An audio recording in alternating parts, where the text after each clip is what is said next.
everyone, and welcome to the second annual Clean Sport Insight Forum, bringing to you today from a very virtual world compared to our previous forum where we brought everyone together in London.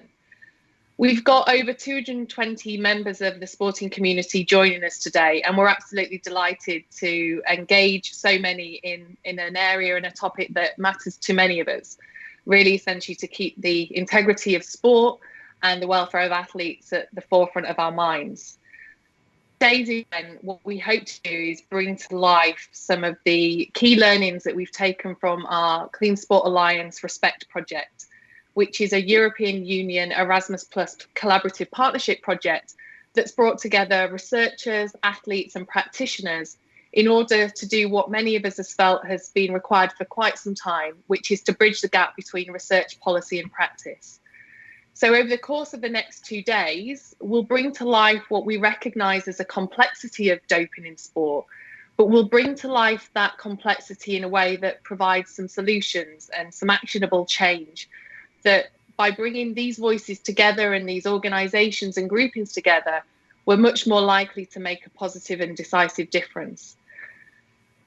What we've tried to do over the course of the Respect project is raise the voice of athletes, and the first session that we will start with today has the athlete voice at the heart of the panel. And through that set of actions, we have synthesised a research evidence base in order to help anti-doping practitioners and policymakers develop their education plans for the forthcoming international standard for education.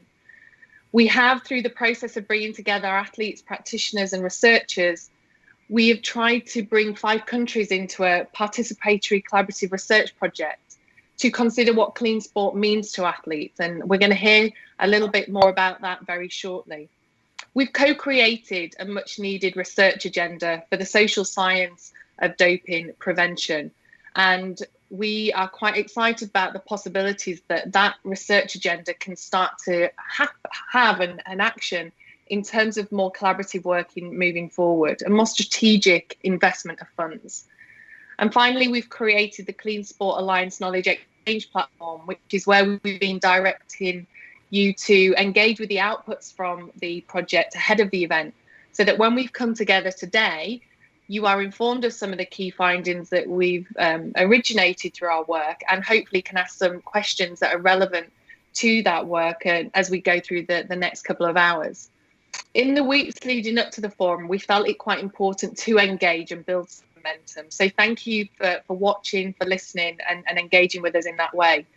One of the things that we've noted is we've engaged people from all over the world, and very much our registrants today have come from all over the world. So in the spirit of collaboration and interaction, please say hello in the chat box. Tell us where your location is today, and let's see where people are joining us from. And before I start on the panel today, I just want to say a really big thank you. I want to say thank you to our speakers for giving their time and their effort and energy to make today happen. We wanted to join our community together in beautiful Slovenia, but due to the current context and situation, we're all coming from the, not always the comfort of our own homes, but somewhere where we can at least come together and have these collective conversations. So before we get started, please take a look at the platform. We've tried to make it as easy and functional as possible, and we thank Cassia and Camille and the team for helping us to do that. You'll see that you can have a chat feature where you can engage with each other through the chat function. Specifically for the speakers, we have a Q&A function, so you can directly ask the speakers as we go through today's session questions that you think are important to ask, and even if you think they're a silly question, please ask them. We want you to engage with us as much as possible.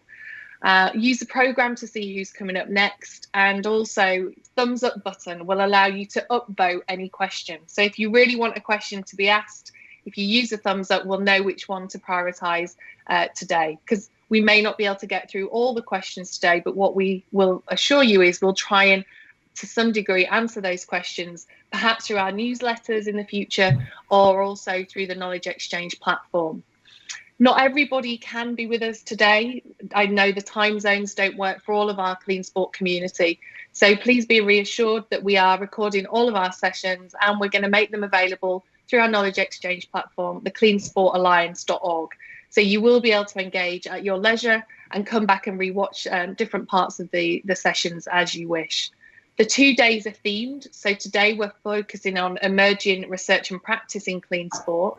And therefore, I'm really delighted for us to start the day with the athletes at the heart of today's event, because it's the athletes that we really need to protect and support. And actually, it's the athletes that often have the solutions to how we go about protecting the integrity of sport and their welfare to our best effect.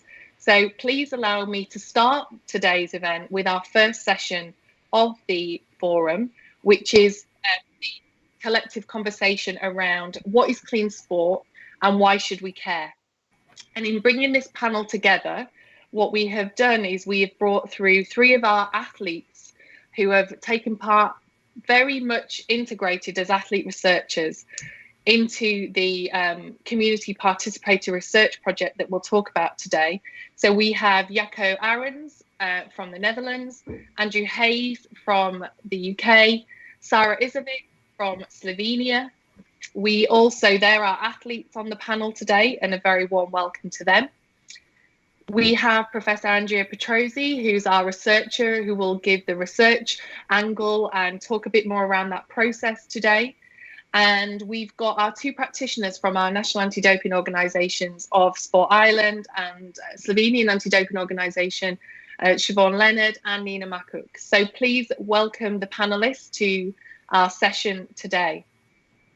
So we have a number of questions that we've already been prompted from the community, but we want to start with really just a bit of a warm-up question and an open question to all our panel members, which would be, it's a big piece of research. It's taken a lot of time to do this research well. I think that's an important statement to make as well. We've invested effort and energy to doing this to the best of our abilities. What do you think is the single most important aspect or highlight for you personally? And if we start with our athletes in the first instance, what has been the highlight for you? Jacco, do you want to start us off? Yes, of course. For me, it was the realization of actually how many different views and attitudes athletes have towards clean sport. That was really interesting to me. Thank you, Jacco. Andrew? Yeah, it's a huge piece of research. I think you've got that right. For me, I think the headline is obviously that a clean sport isn't just anti-doping. It's more about cheating-free sport, and I think that's a really important facet to consider. Thank you. If we bring Sarah in. Yeah, I'll just follow up with Andrew. I think it's just so important that we shape what it means to be a clean athlete and have this, kind of an identity so that we can help other athletes shape that behavior and promote that kind of behavior instead of focusing on dopers only. But the clean athletes are important. Brilliant. Thank you to our athletes. And if we move to our anti-doping organisation practitioners, so to Nina and Siobhan. Nina, what's been the highlight or main reflection from you? From my side, the more surprising thing was that I always thought that only athletes who dope are under pressure. I didn't realize, at least not to such extent, that also clean athletes feel the pressure of being under suspicions of, taking care that they are not involved in unintentional doping and so on. So that was very surprising for me, and it helped me kind of open my eyes that, we have to work with athletes differently, put more focus on the clean athletes, and, hopefully in the next few years we could show this during our work. Thank you, Nina. And Siobhan, if I can bring you in. Similar to what I suppose the 4 speakers said ahead of me, was about promoting athletes and clean athletes going forward. Sometimes I suppose we focus on people who fail the system. So looking at making sure that we promote athletes on their path, on the right side of the anti-doping rules, rather than the other side of the anti-doping rules, which is probably something that a lot of organisations kind of focus on. Thank you. And Andrea, if we can come to you now as the lead researcher on the project, what have been your reflections? it almost feels like that I'm giving a summary of what the athletes and the NADO partners already said. So 2 very brief points in less than 60 seconds from me. One is the tacit agreement that lays athletes' discourse about doping being unacceptable because it breaks the rule of the sport they love, not because of the drugs per se. Which raises an intriguing question about the clean sport definition and about the future of or the future place of anti-doping. And the other one is what Nina said is the frustration, the level of anxiety and some bitterness laid bare in athletes' accounts of their experiences. And so it appears that being a clean athlete in the environment when doping is omnipresent or always suspected is not as easy and cheerful as clean sport campaigns tend to portray. Yeah, and I think building from that, what would you say then, Andrea, if we stay with you at the moment and then open up to the panel, you know, what are the biggest challenges that we face in the field at the moment? In the fields of sport integrity or in the fields of anti-doping? And clean sport. Well, that is a big question. I'm not going to be able to answer it in one sentence. But what I would like to emphasize, which this project was about, is shifting the focus from trying to understand why people dope and trying to stop. So everything is at the moment geared toward catching the cheats. But I want to believe, and I do believe, that the majority of the athletes are not in that group, but they go through the same process. They are in the same environment. I think is one of the biggest challenges is how to have anti-doping that actually supports the clean athletes rather than solely focusing on catching the cheats. And bringing the athletes into that, as an active participatory member of the team, you were involved in doing the research, in hosting the focus groups, etc. You've mentioned there about the importance, as Andrea said, is we've changed the lens through which we view the matter, you know, away from that anti-doping towards a greater focus around clean sport and engaging in a clean sport conversation. What were the key things that you as athlete researchers took from engaging in those conversations? What learnings did you take away from this process? If we start with you, Andrew. I think the really nice thing about the way we did this research is I think everyone left the room taking something away from it. Being involved in the focus groups, I think it opened a lot of people's eyes, coming from different sports, from different experiences, different backgrounds in different countries. Everyone left having had a positive experience of being involved in research. From my own sort of eye-opening point, it would be the fact that athletes recognise that clean sport, we're never going to have 100% clean sport. There's always going to be people that push the boundaries, that want to cheat.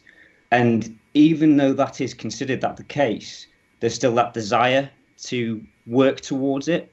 And I think that's really important. So there's sort of a pragmatic realization almost from the athletes that this is a really difficult challenge to deal with, but it's still something that we want to face up to. And it's certainly something that athletes want to be involved with in terms of working with NADOs to sort of work towards that, or as close as we can get to 100% clean sport. And Jacko, anything that did you find something similar to Andrew, or were there other kind of learnings that you took from that process? Yeah, just to add on what Andrew said, I think a lot of athletes can accept that there are a few bad apples that will cheat. But what is really hard to accept is that there are also organizations or state-run doping schemes, or whatever you want to call it. I think that's really a big problem.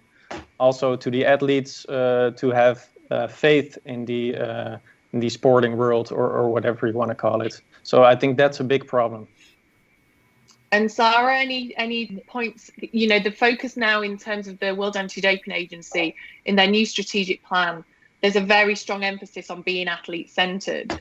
How did you experience that through this research process? What were your reflections on that element of it being an athlete-centered approach? Yeah, I thought that was super relevant. I mean, athletes really are the frontline operators there every single day. And I think for me, it was just so crucial to understand I mean, even okay from my perspective, but when I was involved in the research, other athletes' perceptions and way of thinking and beliefs and way of behaving, especially in relationship to how they developed their moral values and views on why it's so important to stay clean.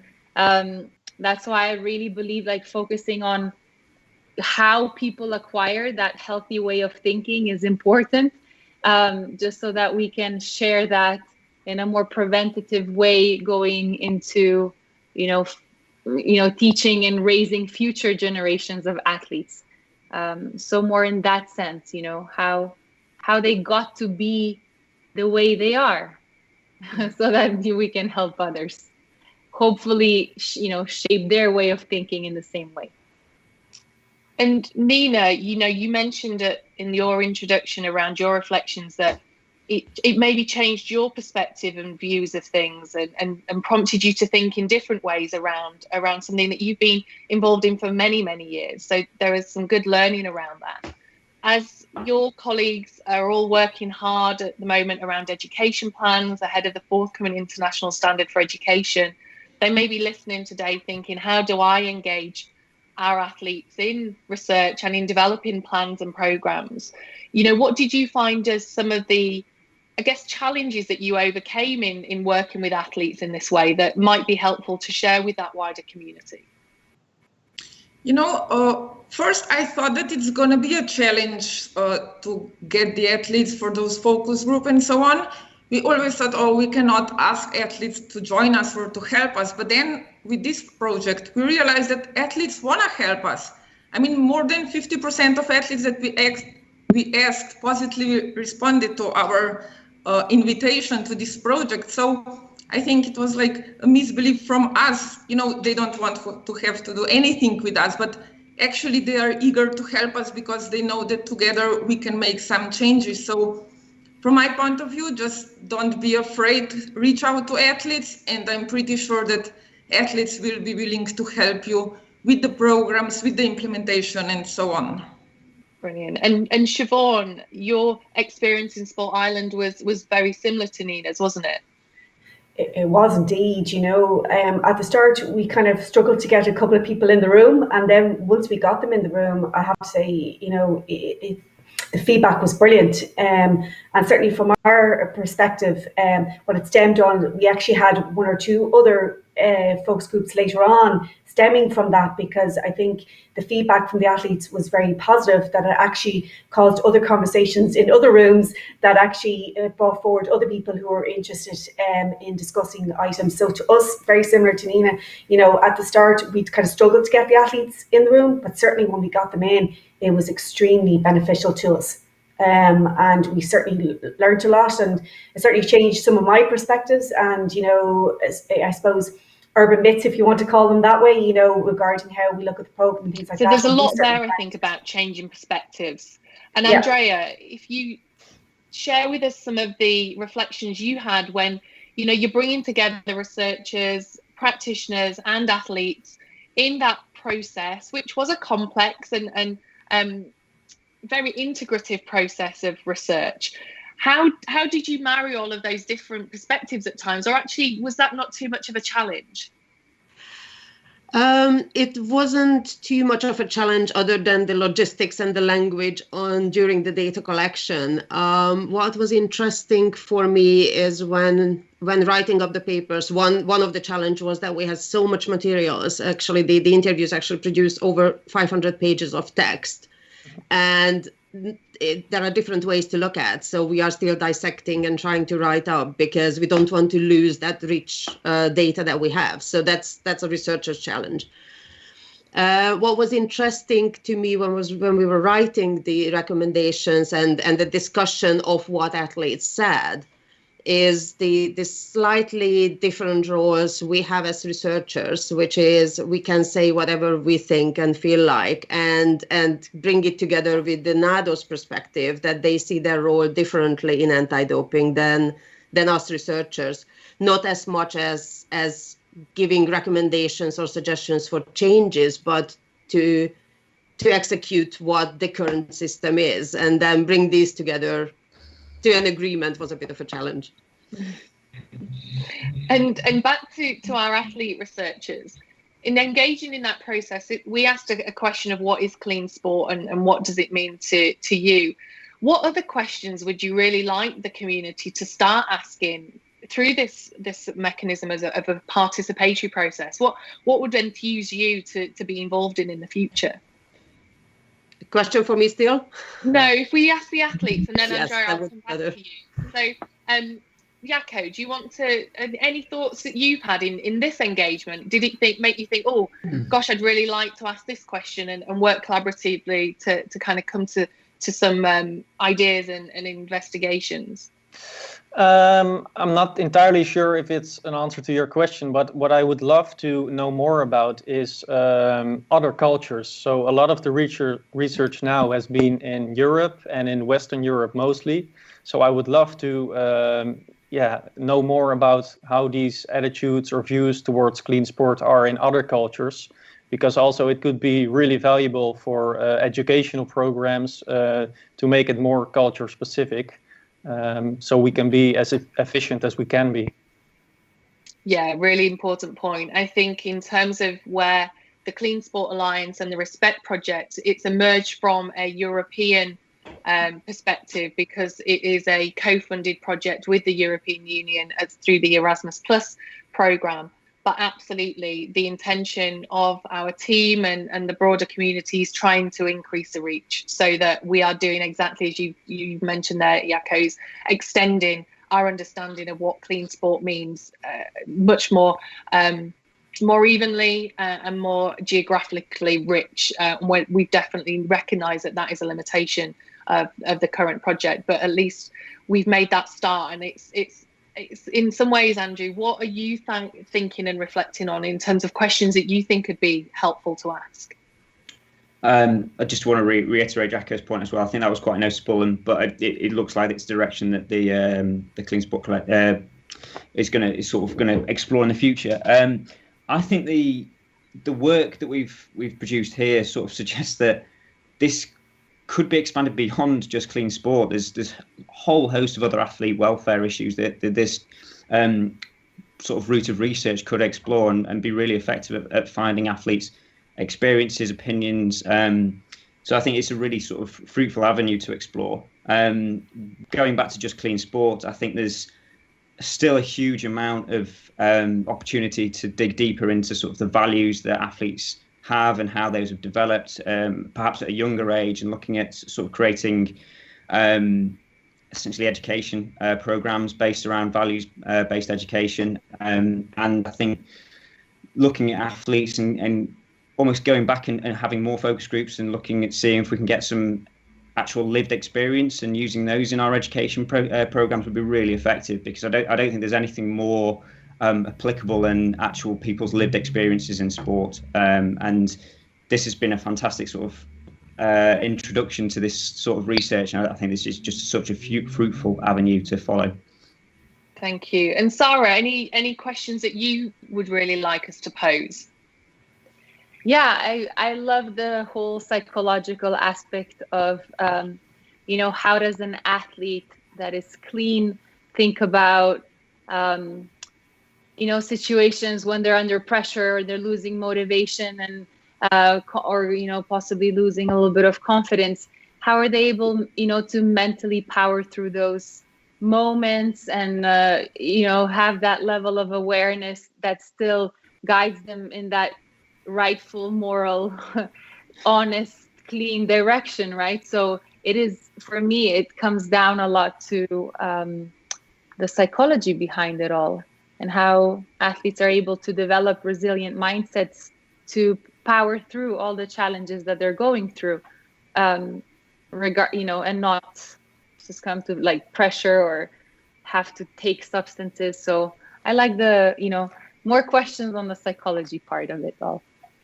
Okay, brilliant. And Andrea, as an interdisciplinary researcher, you obviously draw from psychology, but obviously other disciplines are informing your worldview of research. What questions has this prompted you to consider that the research community would be well placed to work in this way to start to bring to life some further lived experiences of our athlete community? Well, coming forth in the line, Andrew and Sarah already took two of my questions. So I'm very interested in how values and value systems change. I agree that values don't change because they are stable, but what is momentary more important, it changes sometimes on a daily basis. So explore this further. I'm very, very interested in along Sarah's point of view of how athletes and clean athletes who are pretty much left to their own devices at the moment cope with the pressure, the anxiety, the anxiousness around what surrounds doping today. So that's a very interesting and probably practically useful avenue. And the third one, and I have to credit this to one of our reviewers on the paper, is how reformed athletes, ex-dopers who are now helping anti-doping, define clean sport. I really would like to ask that question. So the importance there of making sure that we have engagement across all aspects of prevention, that we are targeting our research to reflect that there is a spectrum of prevention that perhaps we've maybe not invested as much attention in as maybe we could do in the future. I see that with the values-based education, it inevitably raises the point that we have to start it early. It's not when you are 18 and we start talking about the values of sport. It has to be embedded in early life experiences of bringing the introduction to sport rather than an introduction to anti-doping, which again raises another question: is if we treat it as a sport integrity issue, then we will have to start addressing the other problems around integrity, performance manipulation, where is the border between technology helping and gaining unfair advantage, and so on and so on. So there's a lot to do. There is a lot to do. And I think Nina and Siobhan are probably experiencing just how much there is to do at the moment as they are finalising their plans and getting everything ready for the standard. Any practical questions then that you just want to briefly highlight to us as before we finish our session this morning? Or do you think we've covered most of what you've been thinking about as practitioners in the kind of comments that have already been raised? Nina? I would just add that somehow include athlete support personnel. We know that these are the persons that are spending lots of time with athletes. So some, research with them might be helpful. How can they support athletes? How could they help them? And so on. So we left them out this time, but I think that their views are also very important, especially because of the time that they spent with the athletes and their influence. Absolutely, Nina. And we're bringing them in next time, aren't we? So we'll talk about that a bit tomorrow. So very much recognised the role that athlete support personnel play. And Nina, any further points from you before we bring this to a close? Not really. Brilliant. And Siobhan, any final points from you? I agree about the athlete support personnel. As it says in the research, it says young athletes trust athlete support personnel because they're probably their peer, kind of their influencers at that stage in their parts of the career. So it's very important that we include athlete support personnel because young athletes put so much trust in the role that they play and their influence on their career pathway. Absolutely. Absolutely. Well, a big thank you to all of our panelists who have taken part in the first session of our forum today. This has been very much a team effort in bringing to life this research and the lived experience of our athletes for what clean sport means to them. If you've not already watched the summary video, please go to the Clean Sport Alliance website and watch. The preprint publication is also there for you to read and get some richer insight into that. And if you've got any further questions from today's session, then please contact us through our Alliance forum. Again, just a final thank you to our panelists this morning, and we look forward to further engagement as the forum goes on. Thank you. Thank you.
Hello and welcome back, everybody. So hopefully you had a short 5-minute comfort break, and just a reminder, if you have not done so already, please say hello in the chat box and let us know where you're joining us from today.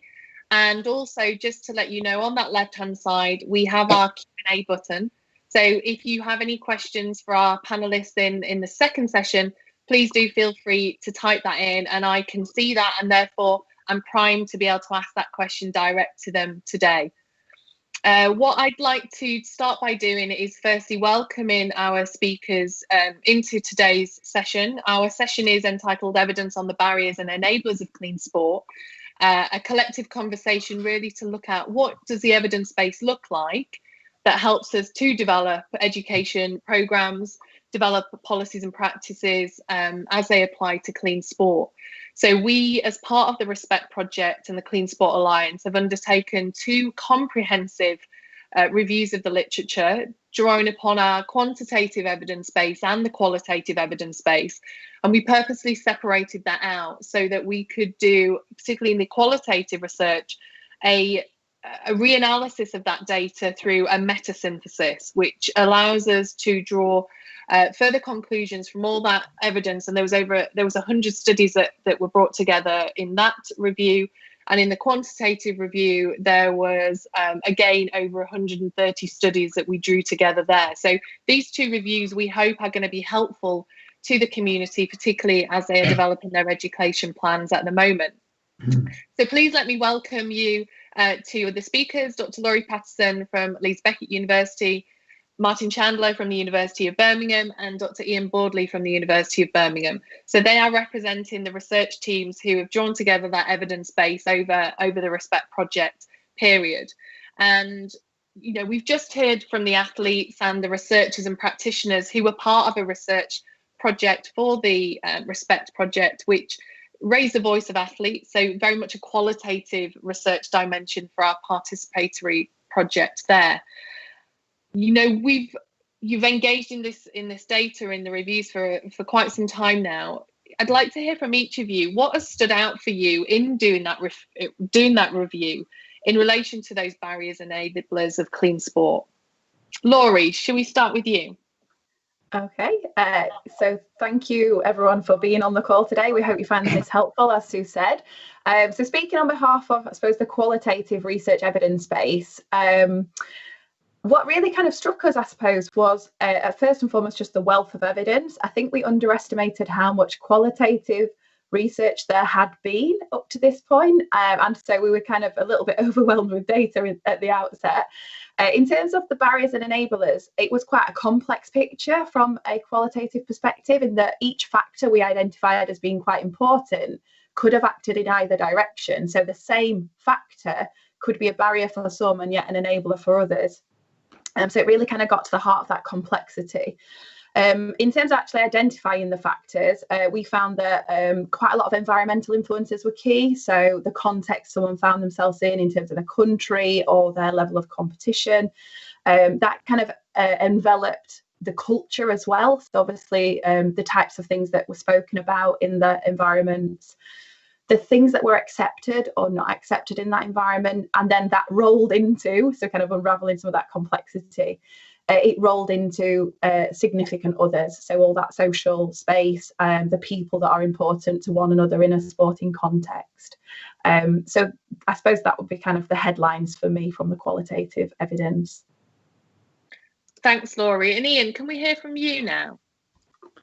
Yeah, I think what we've seen with the quantitative review pretty much mirrors what we've seen with the qualitative, in particular in terms of the the environment, the importance of the environment athletes are immersed in, and particularly in terms of some of the barriers that came through related to the environment. So particularly the gym environment, athletes who frequent the gym environment, and obviously particularly particular types of gyms can be a real barrier to clean sport.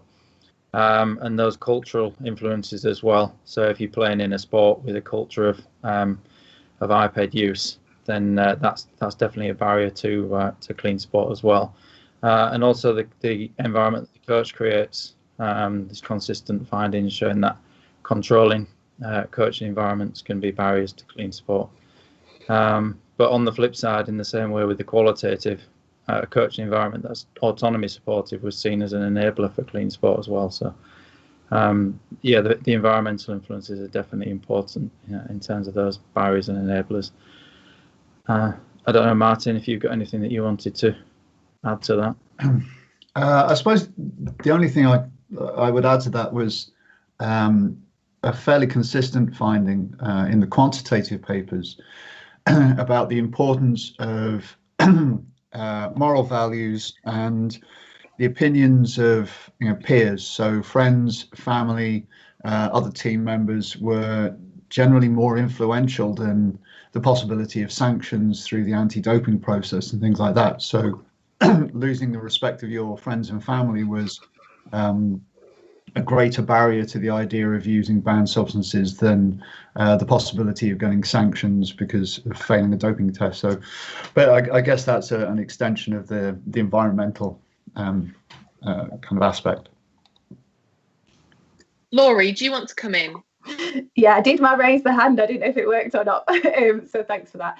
Yeah, I think what Martin said there just kind of prompted me to think on our enablers of clean sport, and what he was saying there about that kind of influence of others. It was tied quite nicely to identity from the qualitative perspective. So as well as obviously having an influence through conversation and advice and observation in terms of watching other people's behaviors and being influenced by that, there was this really interesting finding around group identity and individual identity in terms of not just their personal identity and who they are, but what it is to be an athlete, for instance, and what that means to them, and what they kind of believe in terms of what an athlete should be. And I suppose that kind of harks to some of the things that were mentioned in that first session today, where the athletes had been asked that in terms of what does clean sport mean to them.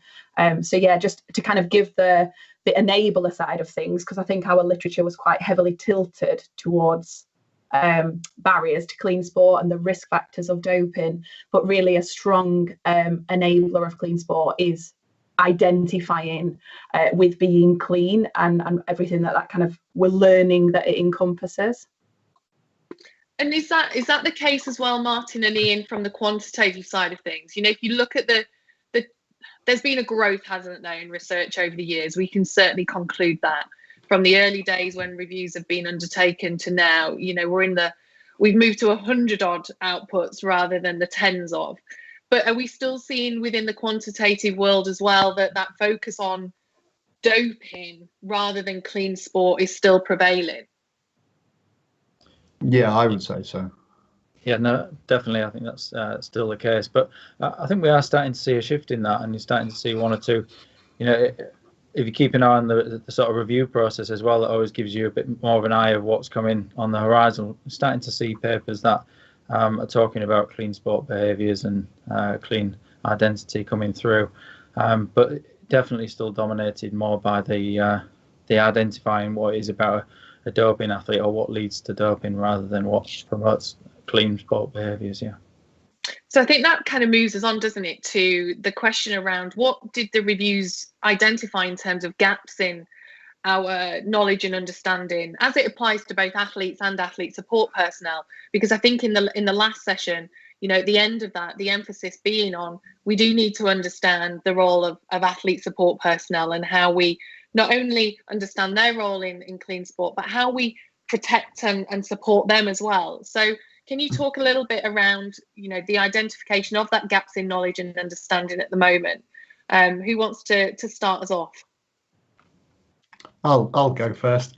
Go on, Martin. Just to save Laurie. There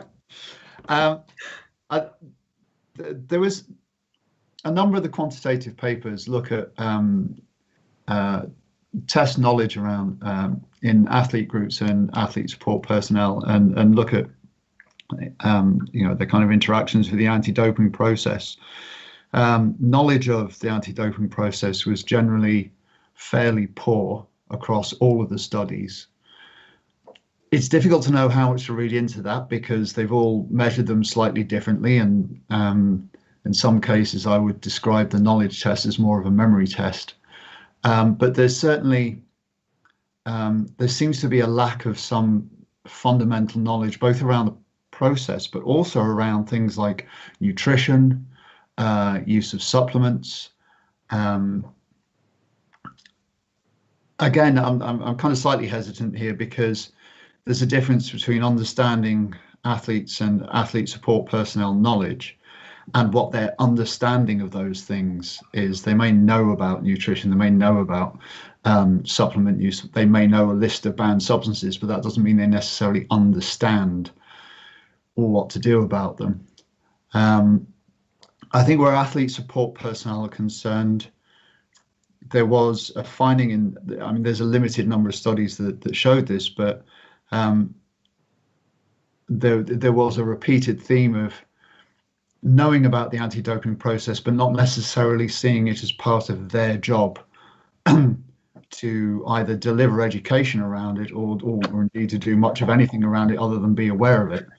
I think since a team is composed of everybody that's involved, that's probably an area worth addressing at some point. Yeah, absolutely. Ian, do you want to come in? Yeah, just on both those points, really. The importance of having that knowledge and being confident in that knowledge probably links to whether someone's actually prepared to offer that advice and have confidence in giving advice. And I think we've seen that with some of the research with athlete support personnel, is that there isn't this confidence and preparedness to actually take on that responsibility for advising athletes quite often. And I think that might be underpinned by overall lack of knowledge that might undermine confidence. Interestingly, there were a few studies that actually compared people's perceptions of their level of knowledge against what their actual knowledge was as well. And on the whole, they tended to show that people overestimated or at least they were purporting to know more than they actually could demonstrate when their actual knowledge was tested, which again is supporting this that they maybe haven't got the knowledge that is required for them to take on that responsibility as key advisors to athletes.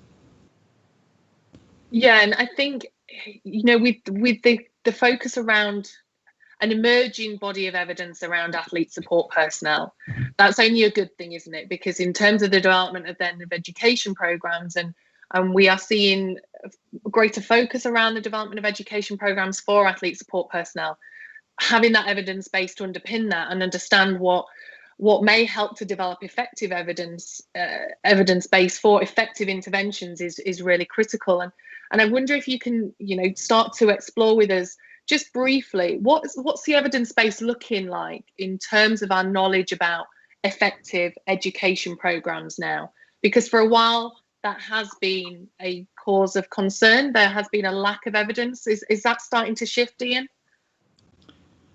We're starting to see more research that's examining interventions. I think what we've seen in the review, certainly my impression from the review, is that the majority of the evaluations are for programs that are not the ones that are run by national anti-doping organisations. There's one or two exceptions to that.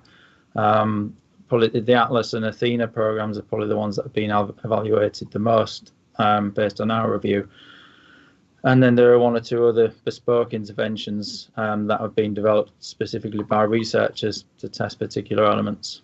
But what we've generally seen in those evaluations is that they generally demonstrate some effectiveness in terms of changing attitudes and some relevant behaviours, but they do tend to be multi-component and require many sessions, often sort of 8 to 10 interventions, which is obviously an important piece of learning for educators. I think that you might need quite a lot of contact time with athletes to have an effect.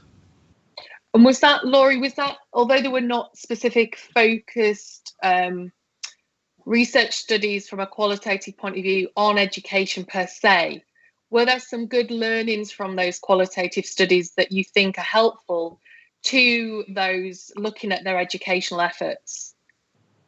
Yeah, sure. I think any time spent understanding the causes or factors that influence the behaviour will help you know where to target your interventions, such as your education.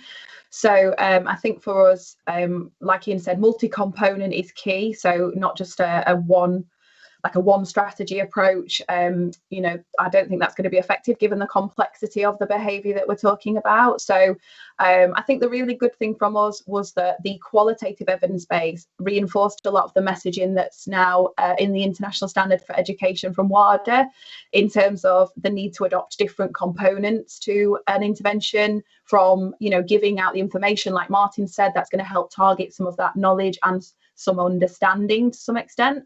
But I think for me, what the qualitative evidence base showed us was that it's beyond knowledge that we need to go. We need to help athletes and athlete support personnel develop skill, actual practical ways of being clean, whether that's being able to actually use a website that enables them to check that what they're using doesn't contain a prohibited substance, or if that's actually being able to do things that enhance their performance in clean ways.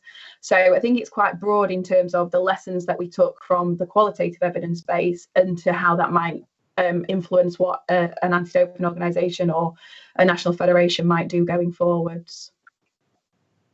Martin, you look like you've got something you want to follow up on there. No, actually, I was just agreeing with Laurie. Because you were saying, when we've talked a bit before, Martin, as someone who's come into the field, having worked in another field, prior to your research on anti-doping and clean sport, what's really struck you about the evidence base that you're engaging with now in this context? Well, I suppose for people who don't know my previous career, it was working with anabolic steroid users, self-directed anabolic steroid use, kind of recreational steroid use, bodybuilders, that kind of thing. And one thing that has struck me, which I guess is the thing you're referring to, is the lack of understanding of nutrition amongst athlete groups that's coming through, either from some of the papers that we've reviewed and from other work that we've been doing, as compared to, for instance, bodybuilders who are obsessive about their diet and drill down into the minutiae of it, because and really want to understand the importance of their diet underpinning their sports performance. And then I've had conversations with fairly high-level athletes who were very, very vague about their approach to nutrition and had no formal training around what sports nutrition should be. And given the importance of nutrition, I think that's a point that needs addressing.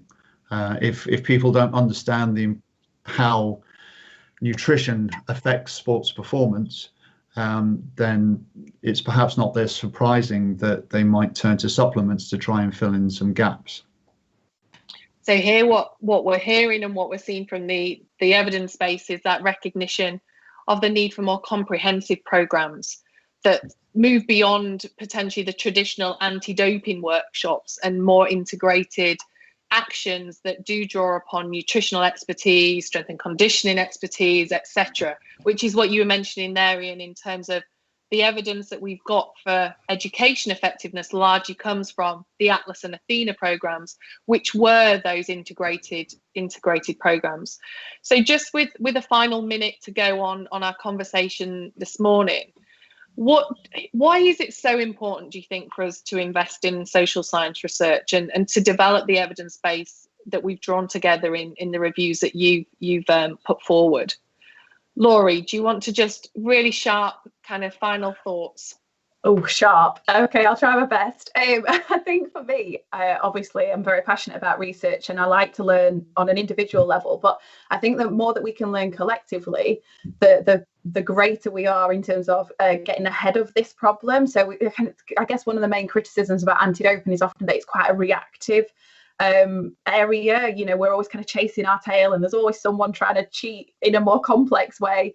And I think for us is that the power of research is that we can understand something and we can try to get ahead of it as best we can just through personal experiences and capturing like the athlete voice from earlier, athlete sport personnel voice. So for me, I think it's essential in terms of social science research that the more we understand these people that are so important to the sports landscape, the more we can do to help them.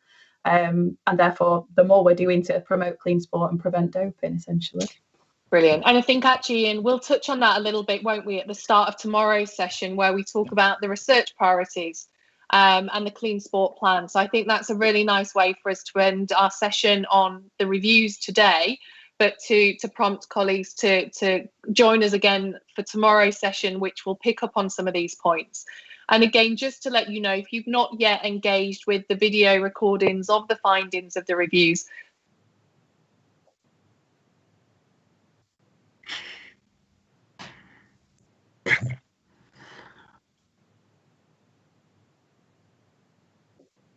Okay. Are you going, Laurie? Or you go for it. What with you being? Yeah. So yeah, I think what Sue was about to say was just that if you haven't watched the videos yet, they're available on the Knowledge Exchange platform. So yeah, please, if you get a chance, find time to have a look at those, and you'll find more detail on the reviews that we've conducted. There's a video by myself and one by Laurie. Thank you very much. Cheers. Thanks, everyone.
Mike Earle, the General Manager of Anti-Doping at World Rugby.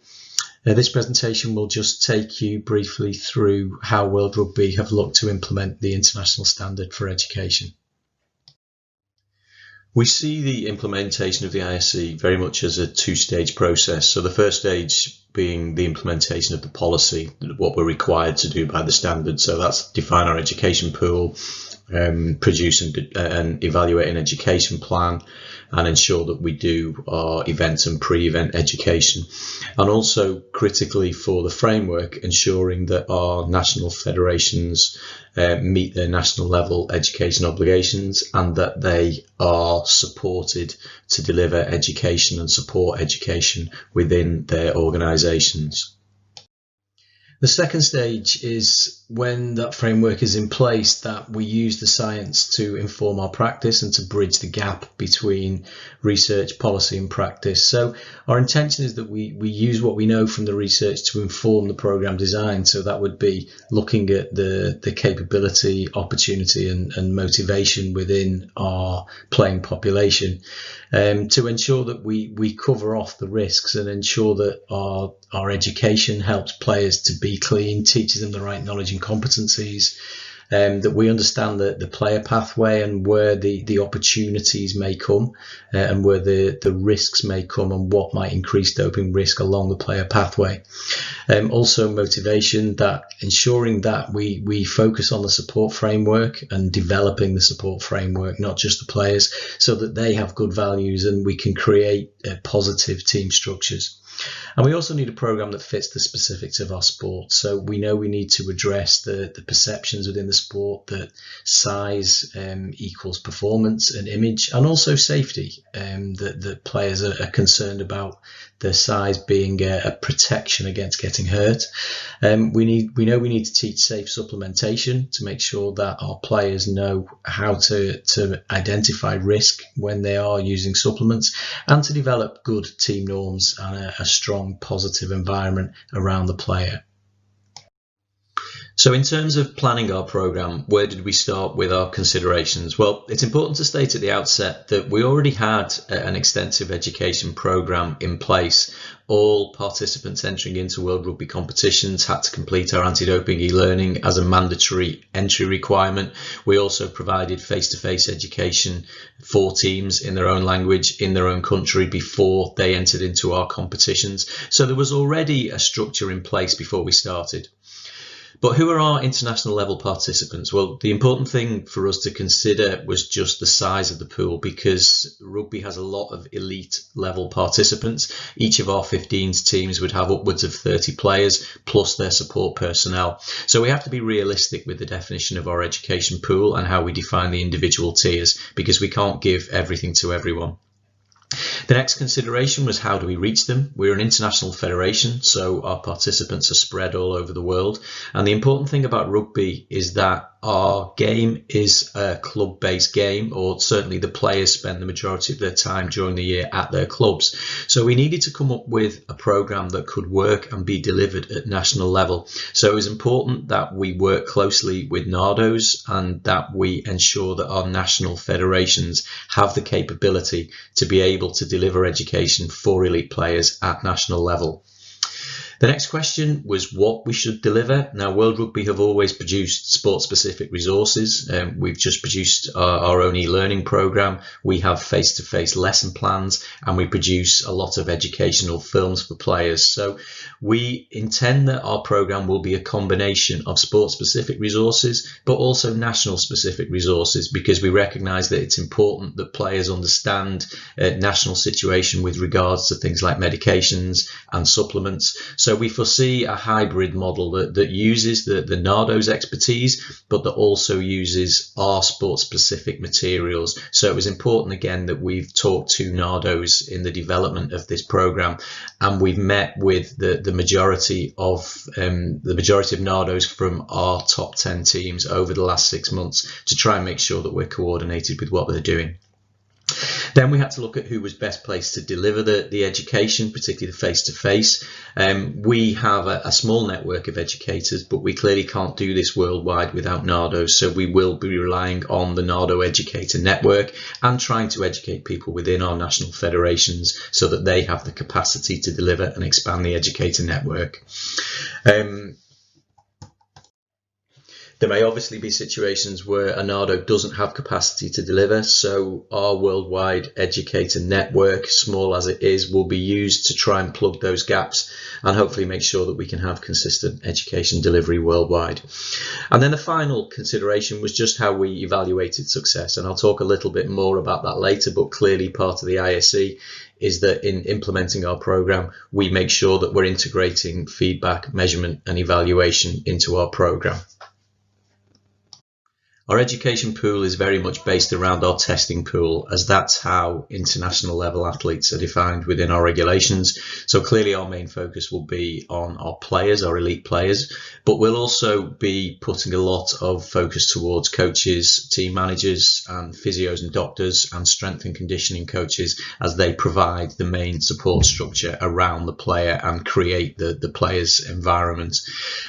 Not included will be parents who we don't have a regular contact with and agents where we don't have a formal structure within rugby. So it's not that we're not interested in those two groups, but we won't be providing any specific education for them. So for that pool, we need to define what types of education our participants are going to receive. And we've got 5 main areas that we will be delivering as part of our program. E-learning will provide the baseline. So we have a new e-learning program in numerous languages, and every one of our elite athletes and participants will be required to complete that. On top of that, we'll have targeted face-to-face education. And we recognize that the face-to-face is the key part of the program. This is the area where the combi stuff comes in, the capability and providing players with capability and improving their knowledge, but also delivering values education so that we can try and raise the level of values across our participants. The e-handbook is very much a basic resource. That's a printed resource, so we know that that's just there as a support function. But also key is that World Rugby has a worldwide training network where we train coaches, we train referees, doctors. So already prior to the ISE, we had e-learning, anti-doping e-learning as part of a course prerequisite. We will now introduce specific education into the face-to-face element of those courses. So the idea being, again, that we can help with a secure network for players by helping to train those around them. And hopefully we can then manage the doping motivation aspect of our risk by having a more informed and a more educated support staff. And finally, we have our outreach program. We've always conducted outreach at our major events, and we will continue to do that. The only difference from the ISE being that will be a more formalised structure, and we will deliver those at our major events. So what will success look like for us? Well, on a very basic level, in terms of the simple delivery of the programme, we will be looking at whether the education plans have been successfully delivered, whether outreach has been delivered, whether we've received all the feedback that we've expected, and that will feed into the design of the programme for next year. However, that basic evaluation doesn't tell us a great deal about our programme and doesn't use a huge amount of science and data to really get behind where our issues are. So we'll be using targeted education as much as we can. We've embedded metrics into our e-learning programme, which will help us to identify where a particular team or group of players might be weak on a certain topic. And then when they conduct their face-to-face session, we will ensure that they have targeted education on that topic. And we have developed lesson plans that are rugby specific and will identify known issues from research within our sport. We'll also be embedding research into our e-learning, so we'll hopefully have a captive audience for that, and we'll be tracking the knowledge scores and evaluating those within the e-learning. We'll continue to conduct field research. World Rugby has a research grant programme of which anti-doping topics are included, and we conduct research regularly with our under-20 level around our World Championships, and that will continue to allow us to continue to understand that population. We're also going to try and establish education histories for our participants, which will probably be a challenge, but we're going to try and track every education face-to-face session that they attend and all e-learning that they complete, so that we can have an individual history or passport for each participant. We'll continue to collect feedback from face-to-face sessions, so we can identify what the participant experience of those sessions is like. And most importantly, just to bring it back to this group, we will continue to try and implement emerging practice into our program, and we'll rely on the Clean Sport Alliance and those within it to help inform what we do. And it's important to note that when we were initially establishing our policy, we did have help from Sue Backhouse and Kelsey Erickson in that development, so that was an important part of us establishing what we needed to do. And that's it. That's a very whistle-stop tour of what we're planning to do. I hope that's been useful for you, and hopefully I'll have the opportunity to answer any questions later. Thank you.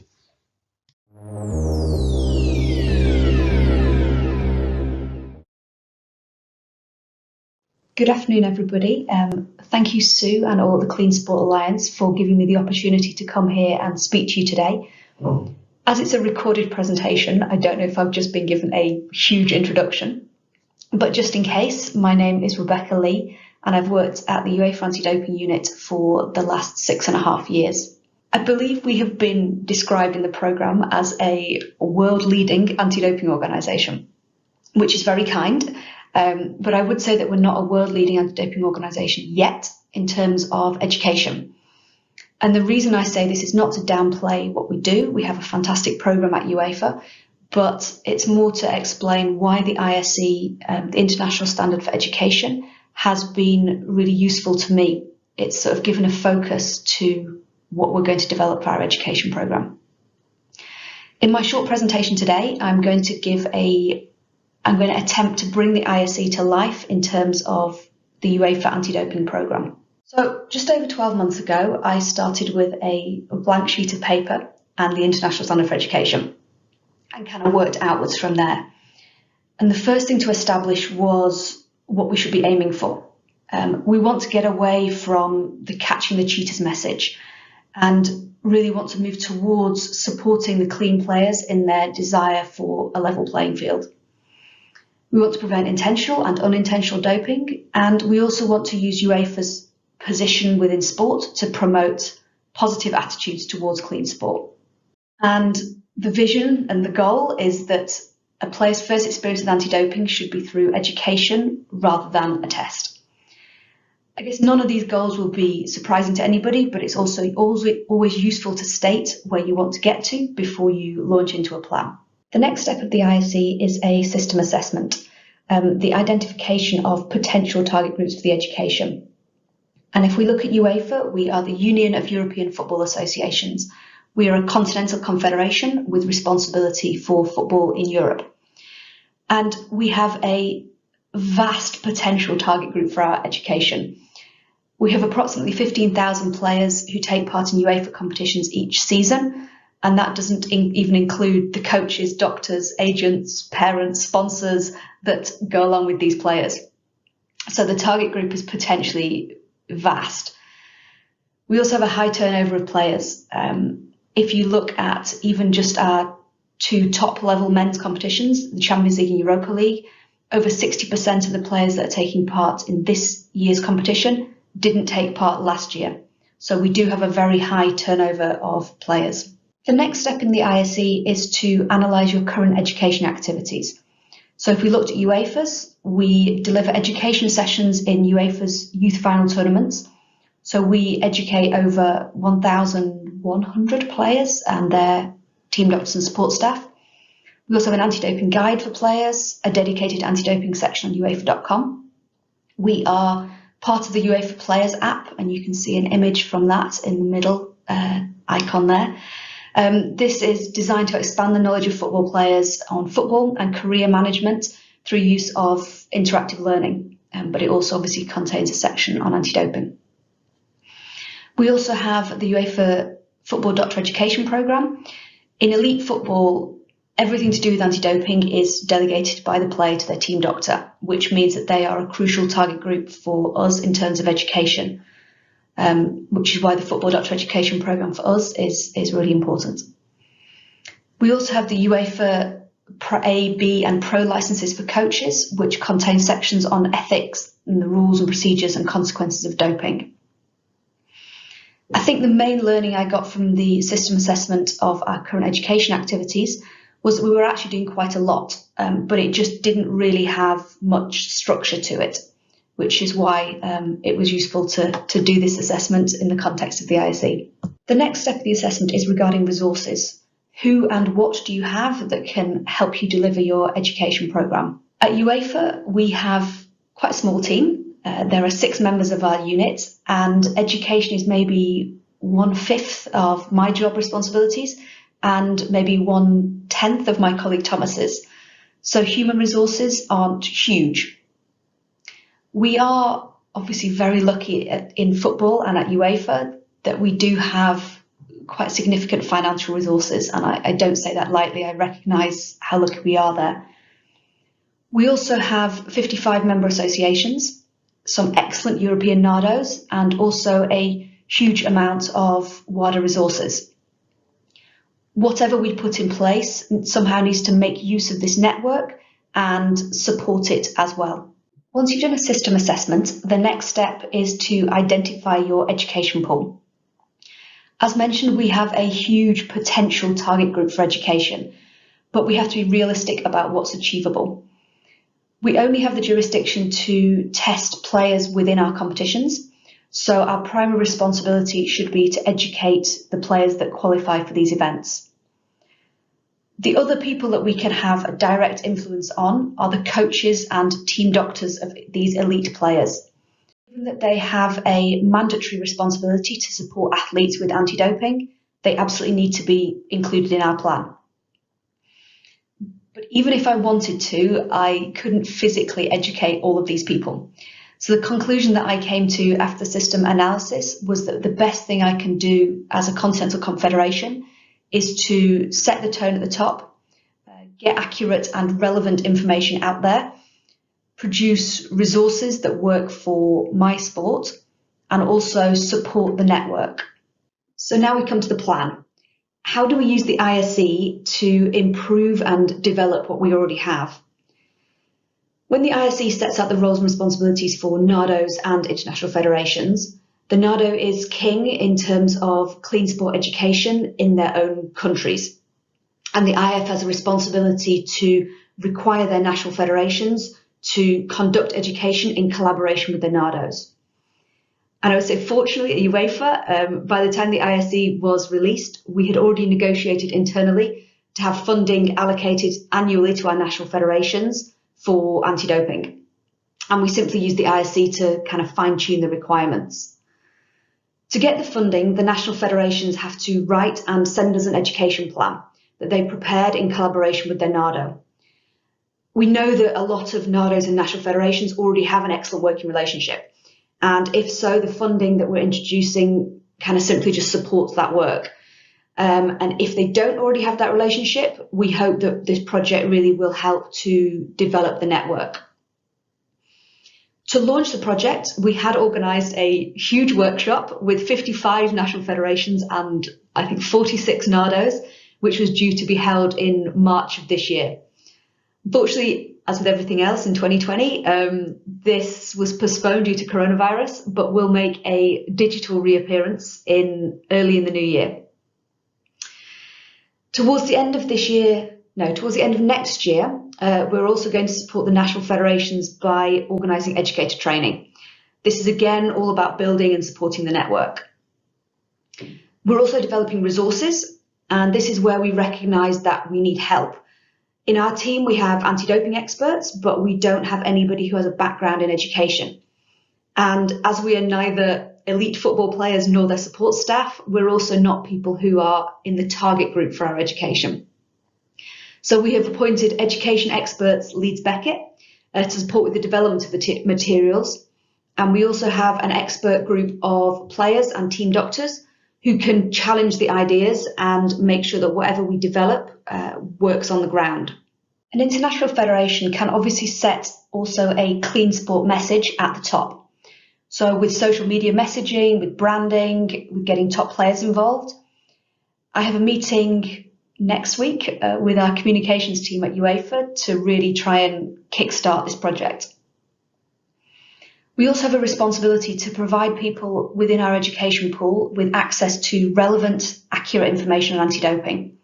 If somebody Googles football anti-doping, I want the UEFA website to come at the top. And we want that website to give them everything that they need to know. At this stage, we are not going to develop our own e-learning.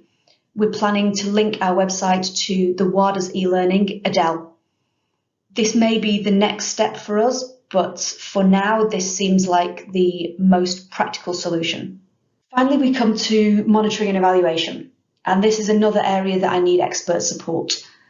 We have engaged Leeds to conduct research into the knowledge of and attitudes towards anti-doping in elite European football. This will then be repeated in 4 or 5 years' time to see what impacts, if any, the programme that we've implemented has. We're also asking the national federations to provide an annual evaluation of their activities. Before they get the money the following year, they have to submit this to us. We're not at this stage making it a prerequisite that in order to take part in our competitions, you have to be educated, but this is definitely something that we could bring in if we see that it's necessary based on this monitoring. And I guess this is the point, really. We're at the stage of implementation, and the idea is that the strategy is a living document, and we will learn and we will develop as we go along. So to the conclusion, what have I learnt when developing this education programme? Use the ISE to provide focus. What we already have is good, but I needed the push of the ISE to bring it all together. Make use of the resources you have, and if you can't do it yourself, find someone to help. There is a huge network out there of educators and experts in this field, so make use of them. Consult people in your education pool. I am a non-football player from England, and I'm trying to develop resources for a 18-year-old from Kazakhstan. So we'd ask them what they need and not make assumptions about it. And my final point is be realistic about what you can achieve. Time will tell whether what I'm putting in place is realistic, but I am going to very much enjoy finding out. Thank you for your time today, and I look forward to answering any questions that you might have.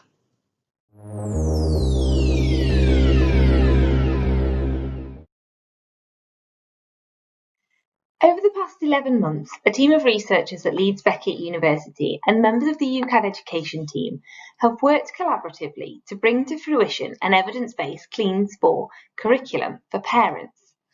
This project offered an exciting opportunity to bring together two teams with varying degrees of expertise, but who shared similar goals, resources and leadership in order to support clean sport across the UK. So on reflection, we believe there were probably maybe 4 basic key factors which really supported the development and cooperation of our effective team and then the delivery of the final product. And so I'm going to run through these with you now.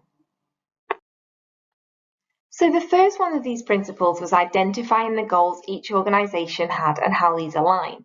So at Leeds Beckett, we have a focus on sporting integrity, and our aim is to provide an evidence base for you as policymakers and practitioners to respond to complex and adaptive sporting systems by addressing factors which may threaten the integrity of sport. So we started to recognise the role that maybe parents would play within this section, and therefore start to sort of explore that a little bit better to provide you with evidence-based interventions. And at the same time, UCAD aims to instill a culture of the values of clean sport by ensuring that all athletes and athlete support personnel understand and practice clean sport. So they started to sort of explore this, and guided by the WADA Code and the International Standards for Education, they began to realise that the parent population was one population they maybe had little or limited knowledge on.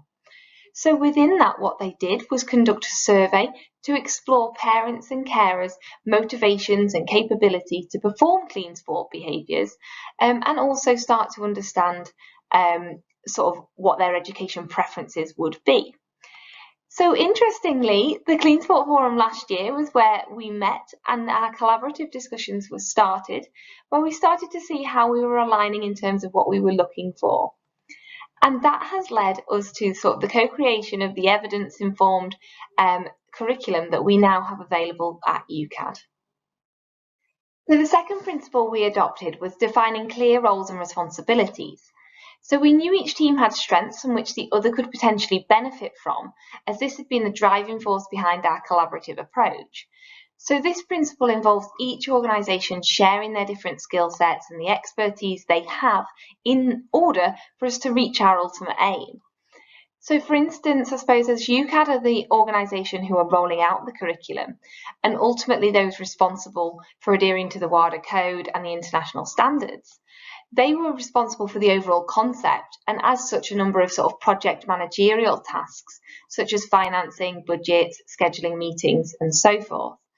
So throughout this, there were also a number of other people roles we needed to really define in order to ensure that we were capitalising on their expertise and ensure that the finished product was effective and met the needs of the stakeholders, whether that's UCAD all the way through to national governing bodies. So I suppose throughout this, when defining the roles and responsibilities to ensure efficiency, we coordinated our actions, and it was really clear that each group was going to have different roles based on their expertise and investments within the project. This often meant that teams would maybe work individually at times, but then come together to share their information across the wider team, who were then able to sort of perform relevant performance and control measures as well. And then the third principle we adopted was to continually recognise the strengths of each organisation and the members of each team. So for instance, as academics, the team at Leeds Beckett were knowledgeable in the areas of clean sport research and intervention application, and we had knowledge of and access to literature and theory which could really underpin behaviour change and shape learning. We had expertise in communicating and interpreting and applying that literature to understand the more complex phenomenon behind these situations. So within this project, we could provide plausible alternatives or propositions to really support UCAD's provision. And so engaging in group discussions and presenting our findings, the literature, we were able to support UCAD ensuring that their provision capitalised on contemporary theory to encourage effective outcomes. So when we're talking about those theories that we were able to embed and imply, WADA defines that education programmes should encompass the process of learning as a means to develop behaviours that foster and protect the spirit of sport and to prevent intentional and unintentional doping. So questions were really raised around what facilitates behaviour. And in terms of parent clean sport behaviours, the team at UCAD identified through their survey that parents lacked the capability, opportunity and motivation to engage in certain behaviours. However, when we look at the majority of clean sport provision, this normally only targets knowledge building and that capability side of things, and often ignores the other factors which we require to shape behaviours, such as motivations and opportunities. So by collaborating with us at Leeds Beckett University, we were able to challenge the way of thinking and draw upon decades worth of behavioural science research and use theories such as the behaviour change wheel and COM-B to underpin the curriculum development. So this model is something that we've used in the meta-synthesis that you've heard earlier, and it shows how the RESPECT project has implications for stakeholders' provision. And briefly to kind of describe the model, we can see here, we like to see it as a combination lock. So to enable someone to enact a behaviour, they need the capability, opportunity and motivation to perform that behaviour. And without all three of these elements, the behaviour therefore cannot occur. So it was really important to consider whether or not your clean sport provision actually provides all three of these factors. And going further, we can look to other theories such as the behaviour change wheel, which encompasses the COM-B, to identify intervention functions that will allow us to address those three factors and policy categories as well. So, for example, identifying that parents need motivation behind clean sport, we were able to understand that the parent clean sport curriculum needed to include activities where parents could model or would be able to see people modelling good parent clean sport behaviours. And I suppose when we still recognise the strengths of each members of the team, embedding a theory is a really important part of this. But identifying the wealth of practical experiences that members of the team from UCAD had meant that when we were developing those intervention functions and considering activities, they were able to sort of draw upon their creative side and align relevant activities which aligned with the theory, so that we were making sure that at all points we were developing parents' capabilities, motivations and opportunities. So our fourth and final principle was respect and trust in each member of the team and the process. And this was something that was developed over the course of the 12 months. And again, something that's really held us together when we've hit any stumbling blocks. And this allowed us to identify members of the team, to share their thoughts and opinions through meetings. Open and honest discussions were always encouraged. And when providing feedback, we ensured that this was always received in a timely manner. And while at times this might have been critically positioned, but it also was delivered with respect and consideration. So the best way to categorise sort of, I suppose, the challenges we then faced is maybe organisational challenges and then individual challenges. So when we think about organisational challenges, we're thinking about sort of things like the sharing of resources across organisations and the adherence to data protection regulations. So there were times where we were unable to maybe access easy ways and means to share documents. And so we had to start to sort of seek out alternative platforms early on, which would be able to complement the regulations and requirements of both organisations. There was also factors such as budgets and times. So we had to, at time, consider the allocation of job roles and funding. And therefore, there were opportunities and moments where the roles and responsibilities had to be redistributed across the team to accommodate certain budgets, etc. Also, we've got the knock-on effects, which I think is really important to mention. So while it's great to develop such interventions, it's really important to understand the costs or causes that an intervention might have on the wider population. So for instance, the development of the parent curriculum and introduction of new theoretical principles had an impact on others working at UCAD, and it changes the way in which maybe other curriculums were framed, and maybe conversations within the wider education team about the implications this has for their delivery. So we address this by creating a webinar and able to provide education providers with a bit more information in terms of the curriculum development. And then personal issues came about more so if we think about the factors of COVID and just respecting really people's time management and what people had available. So I suppose in summary, if we were to offer any sort of top tips, our 4 main tips would be identify roles and responsibilities from the outset, accept that there are going to be bumps in the road, trust each other and the process, and maintain open and honest communication at all times. Thank you ever so much for listening. Do you have any questions?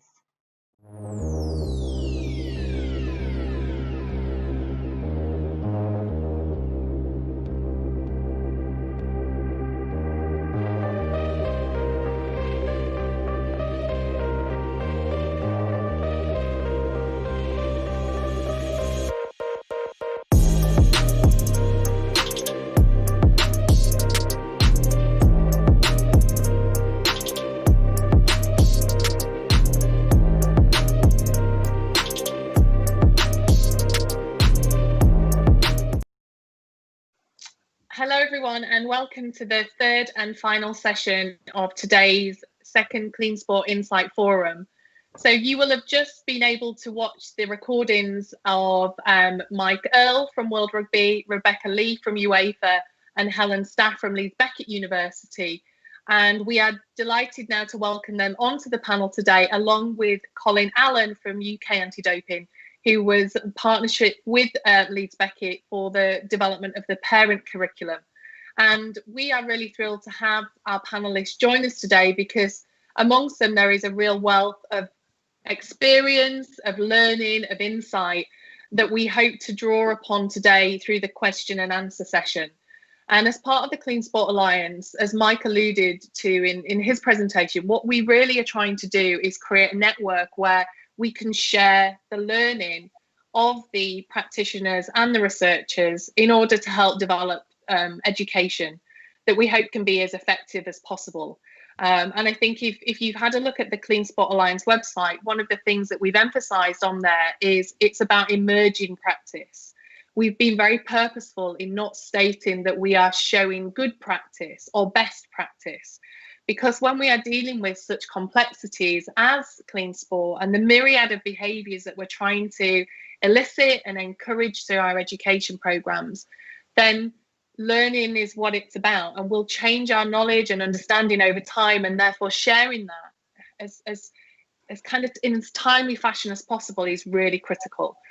So it's emerging practice, and we've got emerging practice being shared here from international federations and from partnerships between research organisations and national anti-doping organisations. So I think I'd like to start by firstly thanking our panellists for giving up their time today. You know, for a network to work, it needs support and it needs energy and enthusiasm, and the panellists today have certainly got a lot of that, and we're really grateful to have them join us. And I just want to start with asking the question to all the panellists. You know, we're all awaiting the International Standard for Education coming into force in January 2021. And I'm really interested to hear from each of you on the opportunities you think the implementation of that standard really provides for clean sport. Mike, do you want to start us off?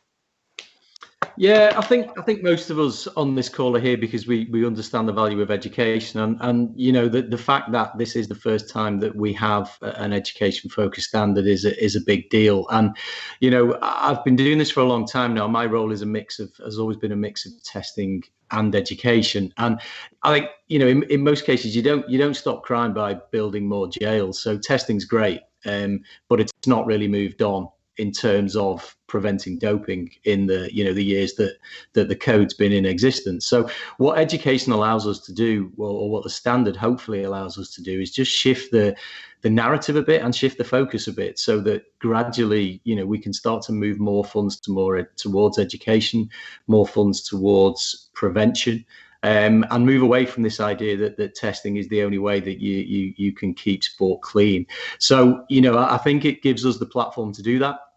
And we have a great opportunity now, all of us who work within this area, to make use of it.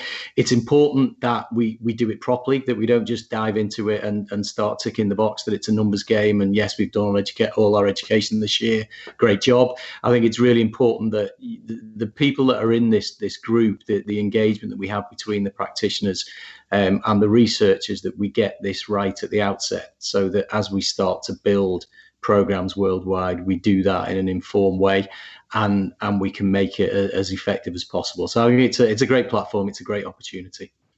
Brilliant, thank you. Becky, do you want to follow on? Yeah, I think on my side, really, that the ISE has provided a focus and a direction of our work. I think a lot of anti-doping organisations were doing a lot of education beforehand, doing obviously a very decent job, but I think the ISE has steered it in a more collaborative way.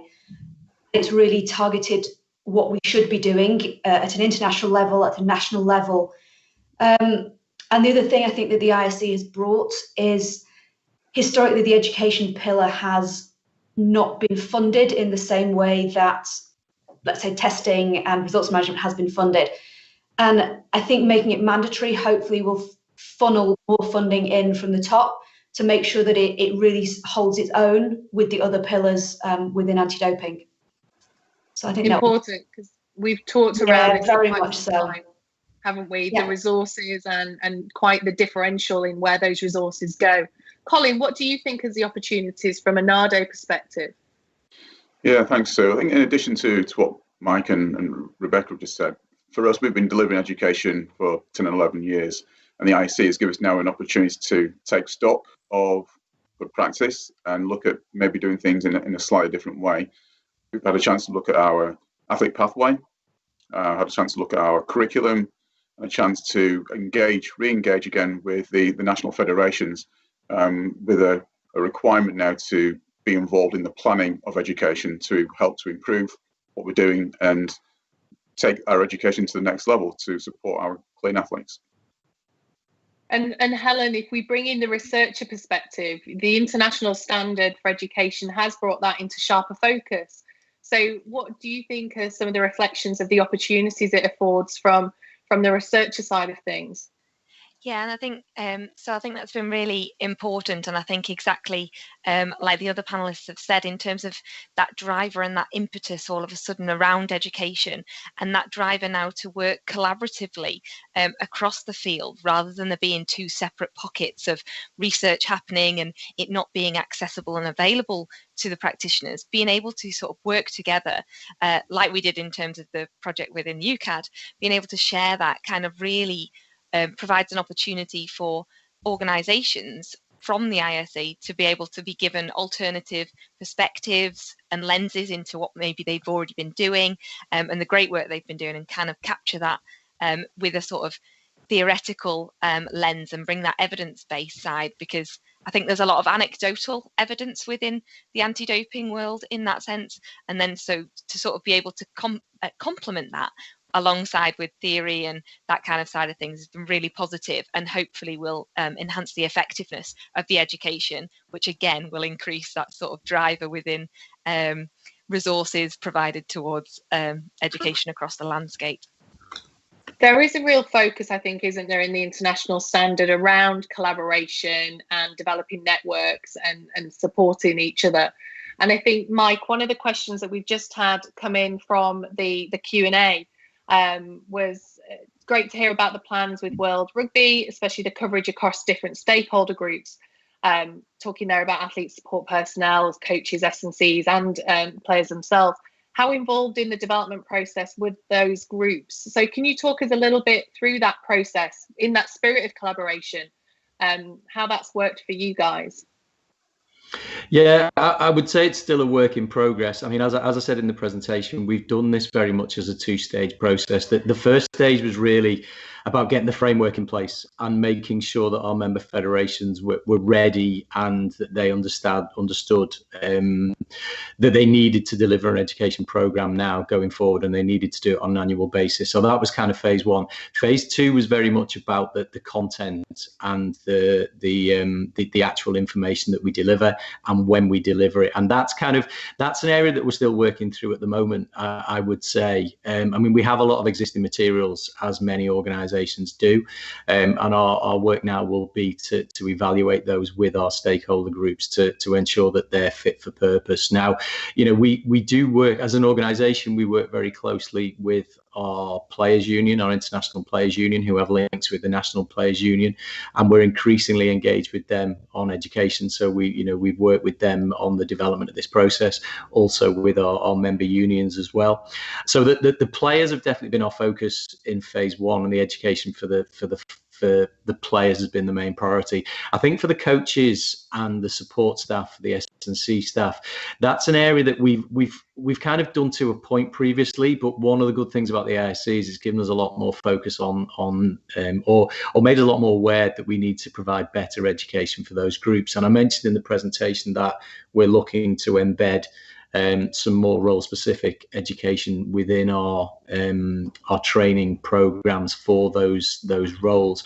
So I would say that they are groups that we are going to be working with from here on in. Now we've got our framework in place, and we've just had our policy approved by our union, so we can now start to work with those groups on what the education will look like. So I think to this point, our main engagement has been with players and with our players union, but in terms of the coaches group and the S&C, that's something that we'll be working on kind of now going forward to make sure that as we roll out the programme through next year, we'll be able to give them content that's fit for purpose and meets their needs. But there's also, without going on too much just quickly, there's also the research side as well. You know, we need to do a little bit of evaluation of what we're providing at the moment, just to check that that is actually doing the job it's meant to. So there will be an element of that over the next year or so, just to do some evaluation on our existing materials. Yeah, and I guess, Becky, following on then from what Mike's just shared from World Rugby, has UEFA followed similar processes in terms of engagement and collaboration, or have you adopted a different approach? I mean, just building on what you gave in the presentation, I think one of the things that you'd highlighted was that the focus, and has that kind of represented your efforts to some degree? Yeah, I think the engagement on our side, just starting to do it. Similar to Mike, we kind of made the initial plan, which almost is what we have to do in terms of the IC. But now we're starting to develop the materials that we're going to deliver and give to our educators. And we're working with yourself and with Laurie on that. But in order to make sure that what we develop works on the ground, we are engaging team doctors who are, I think Mike mentioned, a crucial stakeholder for us, and also engaging players as well. And one of the key things that we want to do is not just make sure that whatever education we develop works in England, France, Germany. We also need to make sure that it works in Eastern Europe as well, because UEFA has a huge reach across Europe. So we need to engage football players and doctors from a broad range of national federations to make sure that what we do really works for them. So the first point of that is we've got a stakeholder group, an expert group with 3 former players and 3 national team and club doctors, so that we can really challenge what we're intending to implement, so that we make sure that really it does work for them. So yeah, I think for me, it is crucial to get them on board from day one, really, and not make assumptions about what they need. I think that's critical, and that came across, I think, quite strongly in the first session of today's event. You know, from our athlete researchers, excuse me, their reflections of their involvement quite early on in this research process gave them some learning and new perspectives that they then brought into the research. And I think you're kind of probably experiencing the potential for that with engaging stakeholders really early on. And I think I just want to bring Helen in from the perspective of focusing on parents. You know, how was your engagement in undertaking research with parents? How did they engage in that process, and how did that to some extent shape that curriculum? I think that's what's really important is across the landscape, I think we often see parents as that external. They're a little bit further and more removed from maybe the medical staff and the S&C and the coaches in that kind of respect. But what was really important when engaging with parents is their motivation and their drive as to want to be there. So ultimately, they're driven by the welfare of their child. They want the best for their child. So they're a really important stakeholder in that sense, in terms of focusing on that. But I think where the limitations come is potentially, like Becky was alluding to there, about knowing what they want and what they need, because they're a really different kind of niche population. And so their requirements around sort of clean sport education and clean sport behaviours are potentially very different to the organisations and the stakeholders that we've worked with previously across anti-doping. So I think they're there, they're ready, and they want that information, and they're ready to use it. But I think there needs to be more from a research and practice side in terms of really understanding what it is they want and how we can facilitate them to support the clean sport environment.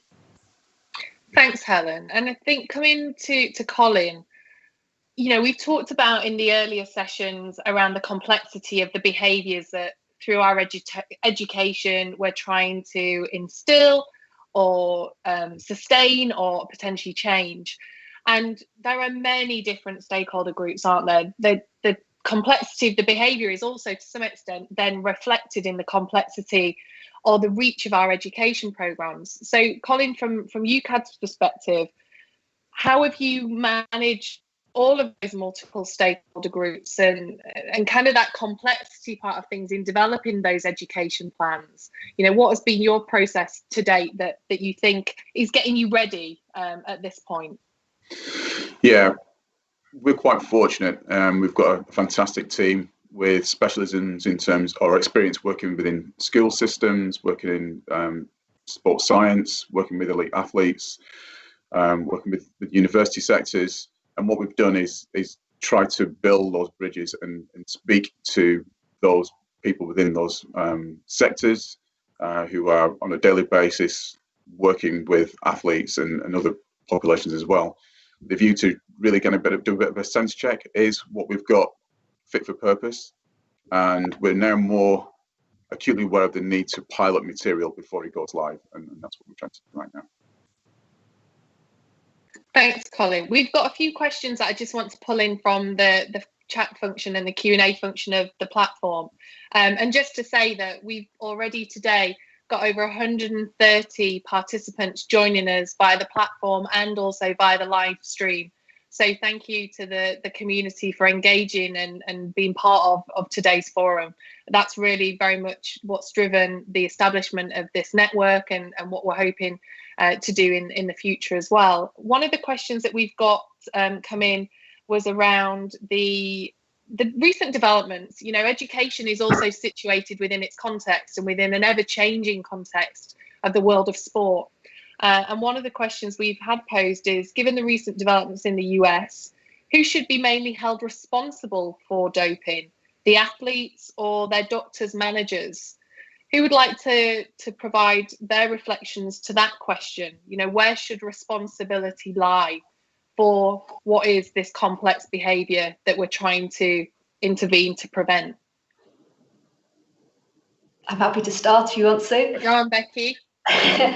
There's got to be a joint responsibility. On my side, we have to have strict liability for the athletes, because ultimately it's their body and it's them that's taking the substance. But particularly in football, so much of anti-doping is delegated to the team doctor. I think when we catch people for doping, when we catch people who've taken substances, usually it's something that they have done on their own. So it's something where they've taken a supplement, or they have taken a substance that their doctor wasn't aware of. So in that instance, it does have to be the strict liability. But then also there has to be a recognition that particularly in team sports, I'm sure Mike will support me in this, that there does need to be a joint responsibility for the players and for their team doctors particularly, because they do have such a key role in that.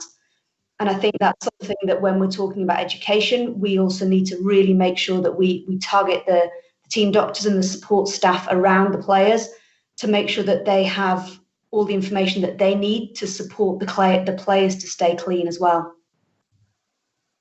Mike, was there anything you wanted to add to that?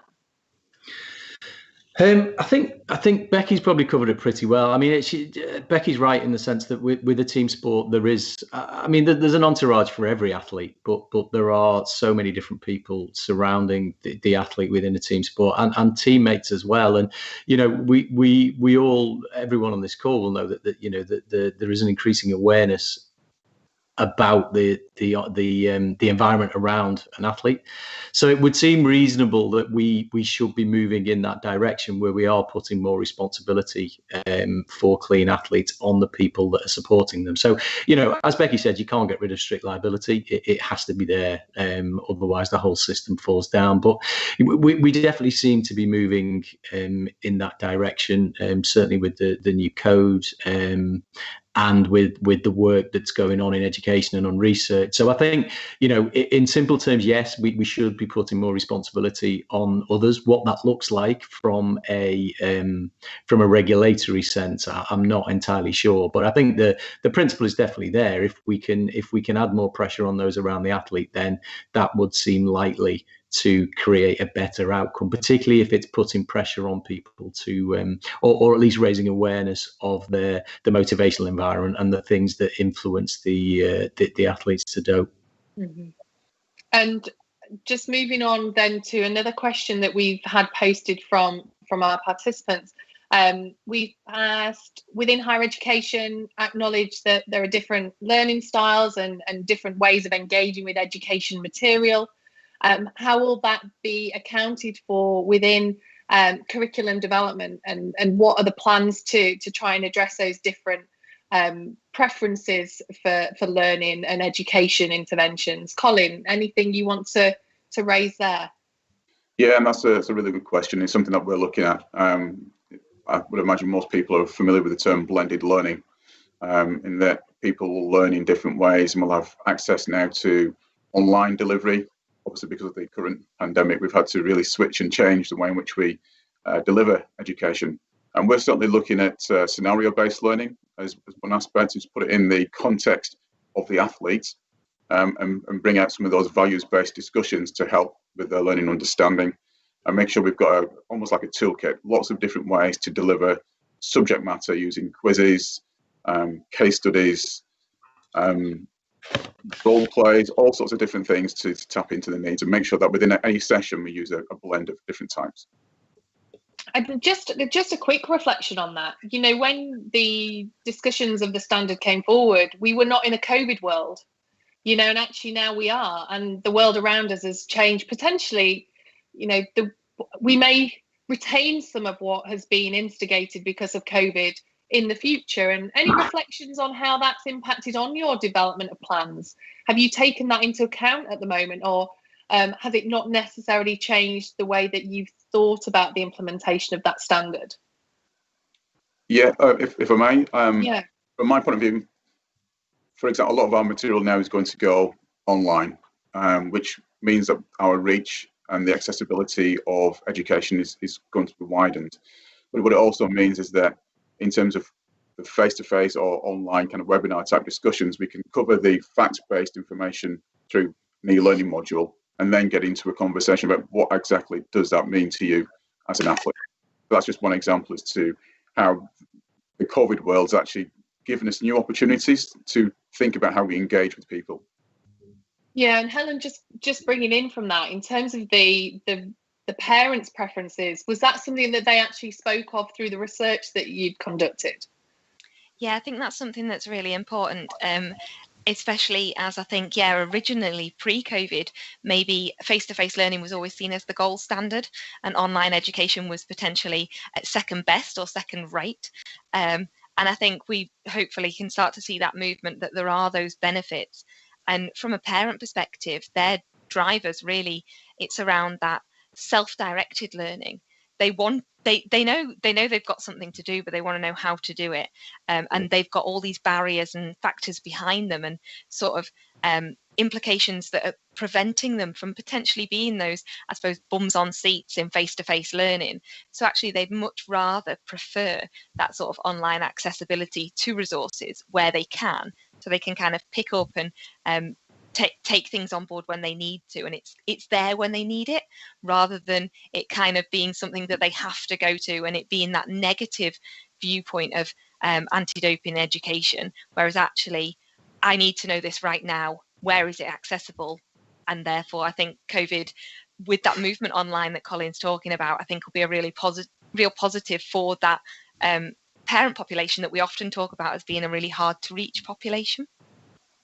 Yeah, and any further reflections on, because one of the points that's just been raised in the Q&A is, and really highlights, I think, where that emerging practice philosophy of what we're trying to create through the Alliance is important, is the recognition. One of our colleagues has said, I caution against the idea of learning styles. The empirical research on this is that matching a learning style to the presentation of information does not lead to enhanced learning outcomes.